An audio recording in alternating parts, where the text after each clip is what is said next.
Shop Warner's family says she died after having a drink from the hotel's minibar. The Attorney General's office says a cause of death has yet to be determined, but the resort says she died of a heart attack. Jay McDonald, her brother-in-law, says the entire family is in shock. What we thought was a freak event, now we don't know. That's because just 5 days after Shop Warner's death, 2 more Americans were found dead at the same resort. 63-year-old Edward Nathaniel Holmes and his fiancée, 49-year-old Cynthia Ann Day, were found in their room by hotel staff after missing their checkout. Police say there were no signs of violence. The National Police confirming to CNN an autopsy found the couple from Maryland suffered respiratory failure and pulmonary edema, an abnormal buildup of fluid in the lungs. Police say various blood pressure medications were found in the room. Coincidentally, all 3 checked in on the same day, May 25th, but were staying in different parts of the resort. The hotel saying in a statement today, to date, there are no indications of any correlation between these 2 unfortunate incidents. But police are still investigating, and the families want answers. We really want an independent medical review here in the States.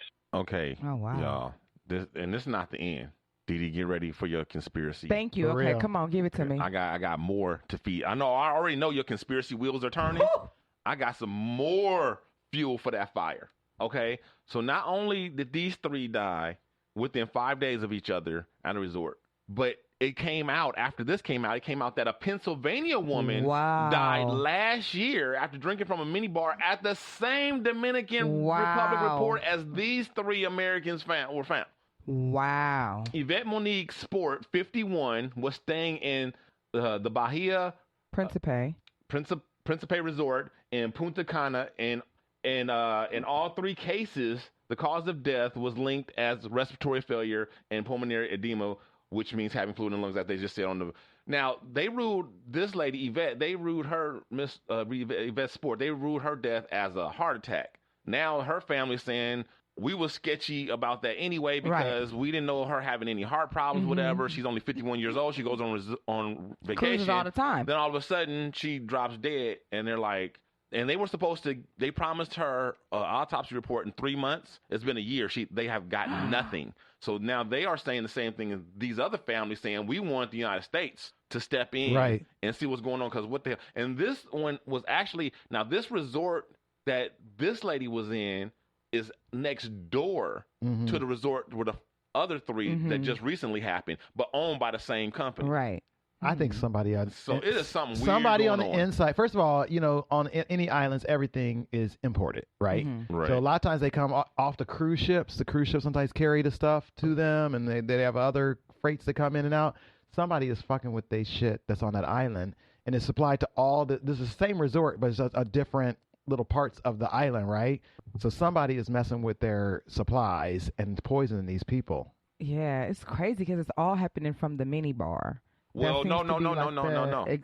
Only the one from the first one that happened a year ago. She was the one who drank from the mini bar. They said they don't know about the other ones. They specifically said they didn't know about whether or not the mini bar had anything to do with the other 3 deaths. The first one though, they did mention that she had a drink from the mini bar, and then it was afterwards that she started feeling acute pain and called out for Dan. Okay, well they're conflicting themselves because they also said that. Okay, so. Well, in any case, it is something. It's all conflicting. It's crazy. Something's going on. Weird's going on. So yeah, that's crazy. And I want to say, shout out to my man, Be Honest. From Let's just be honest. Let's just be real. Be Honest from the No Nonsense Show. He's on his way to the Dominican Republic. Oh, shit. So do not stay at this resort, B. The Bahia. Do not or stay any at of this their resort. sister resorts. He may not anyway, because I believe his wife is Dominican and she might have family that they're staying with or something. Oh, but that's even better. in any case, yeah, just watch out for that resort. Don't Well, go hopefully he drinking might there. come out. Don't come stay back. there and don't go drinking there. He might come back with the inside information on what's really going on. So I'll be on the hook for that. So in other news.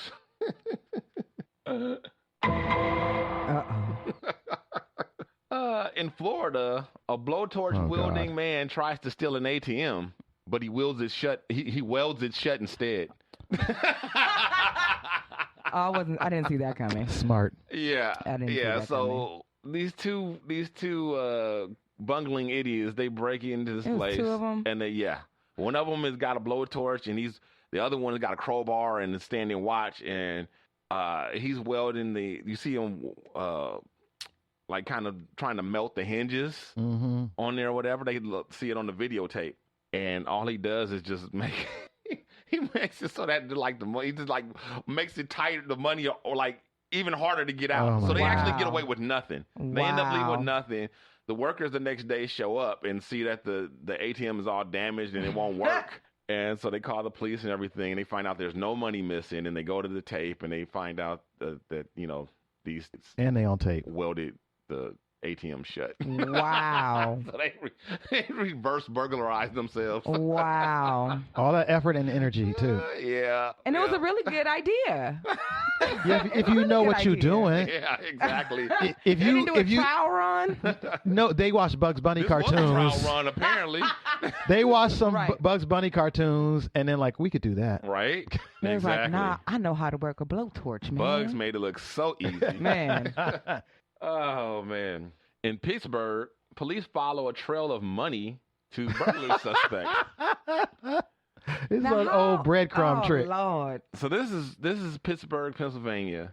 Police get a call that. Excuse me. I love Pittsburgh. Oh, okay. Well, we got a lot of Pittsburgh today.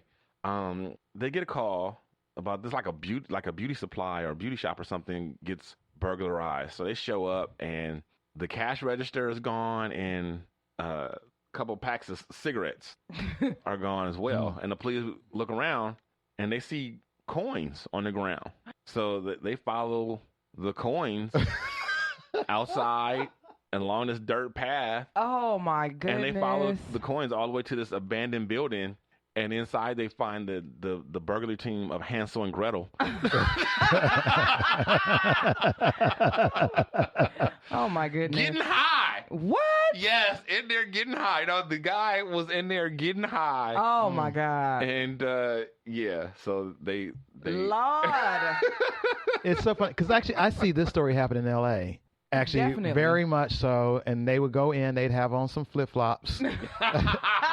And they would just grab the register and shuffle all the way back to the flip flops and shorts, right? Cargo shorts and a tank. And they shuffle all the way back to their meth pipe. Oh my God! Where the police would find them, right? Yeah. And be looking all surprised, like what? Oh wow! But the thing about that to me is that okay, at first when you hear dollars are quiet. Coins are loud. Like you hear those falling on the ground. At least you should. You right. Unless your ears are clogged with meth. Or maybe he was listening to podcasts while he had on his AirPods. Yeah. He's listening to the those podcast. Always be the ones. True crime podcast. True crime. Those always be the ones. He's listening to these true crimes like dummy. Right.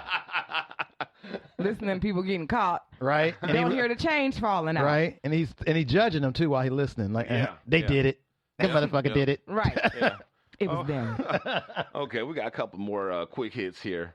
Florida woman who assaulted Burger King employee for not providing free fries was arrested. Oh wow. Yeah, so apparently these two women go to the drive-thru and demand free fries. And the worker's like, no. Yeah. You can't have it your way. Right. You can't. Not like that. You can't have free fries. That's not what we do here. So they get out and they come inside and they start arguing about the free fries again, right? And they're still like, you can't have free fries. Right. So one of them hops the counter.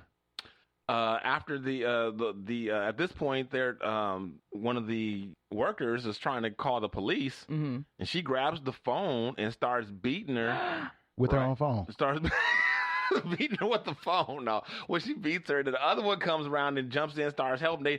They demand they have a .45 caliber pistol. And they demand like now we want to take all the money. Yeah, we want all the fries. We want the fries and the money and the register. So they tried to take the registers. I don't think they could, but yeah, I guess because I think those registers are bolted down or something, right? So yeah, and ours was at Taco Bell. So they ended up getting away. But wait a minute, didn't a worker tussle with one of them? One of them, yeah, they tussled again. After she called her a bitch? Yeah. She's like, wait a minute, I work at Burger King. Y'all trying to rob me, now, and then you gonna call me out my name? Oh, right. Fuck no. Yeah. So. You can't get the register, but then you gonna call me a bitch. Oh, now we're gonna fight. So one of them got picked up, and the other one is still in the wind. One of them is still on the run. And the police used and these were women? Yeah. The girlfriends. Girlfriends, yeah. Florida. Girlfriends, yeah. Florida. Mm-hmm. So we equal opportunity on here. We got straight idiots. We got gay idiots. Yep. Yes, definitely. Yep. It doesn't matter, men, women. Yeah, as long as you're an idiot, you'll make the show. And probably if you're in Florida, too. Yeah. So over in Indiana, we have an idiot who was evading police, right? He came to a bridge and decided he was going to go Bo and Luke Duke. We just had this 2 weeks ago. Yes, and this guy apparently wasn't listening to the show. He Try decided to tell you. He's like, I'm going to go Bo and Luke Duke on that ass and get away from Roscoe P. Coltrane. Oh, my gosh. And jump this mud. So he gave it his best shot. Don't they always? He ended up getting caught in the pillars of the bridge. And he got stuck. His car got stuck. The dude, he got stuck, and he got stuck too because he had a prosthetic leg. Wait a minute! He left his prosthetic leg with the green crock attached. Oh my goodness! In the car. Wait, and it had a crock on it? It had a crock on it. Oh my goodness! So now the police are going door to door looking for Cinderfella. With the orthopedic shoe. And seeing whose leg fits this shoe. Oh no. People are crazy.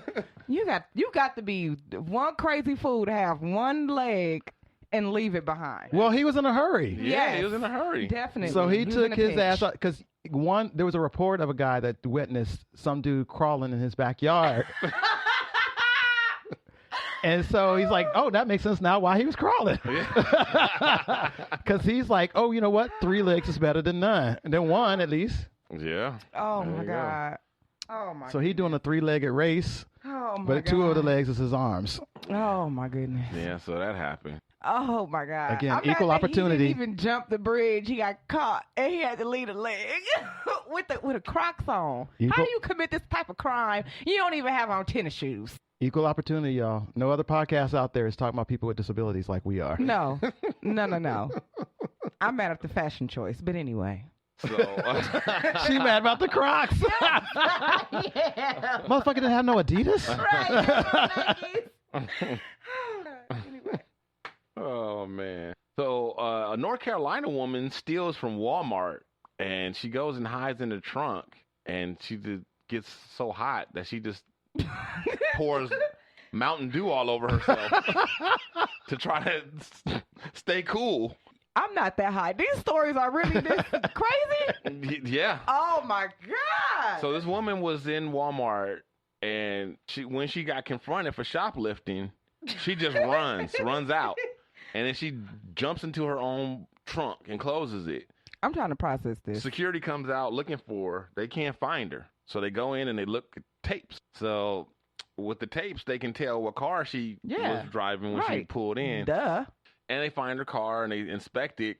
And closer look, they find her in the trunk, covered in Mountain Dew. Yeah. Yep. All this for $16.80 worth of. Oh my gosh. Worth of merchandise. Wow. And they asked her what was. She said she just got so hot that she just had to cool off, and because she was in the trunk in North Carolina. Was Mountain Dew one of the things she stole? Mountain Dew was one of the things she stole. Oh my gosh, she didn't get the value of the Mountain Dew. She didn't even get the value. But she had some wine too. I guess she was saying, she was like, I'd rather pour the Mountain Dew than the wine. Okay. Any day. But, oh no, she spent less than $20 and she got Mountain Dew and wine. And a toy. Oh, it is Walmart. It is Walmart. Right, where was she going after that? She is Walmart. She bought some kind of little toy, okay. like a little mermaid toy. That's a broke ass hack. And actually stole. I was not bought, stole. I thought said when you first said this that she poured the Mountain Dew to hide her scent from the dogs. Right. But that's just too clever. Right. That's just Yeah, I don't think creative. they got dogs at Walmart. But you know. Right. And you would think like, oh, I'm so hot, let me drink this Mountain Dew. So now she all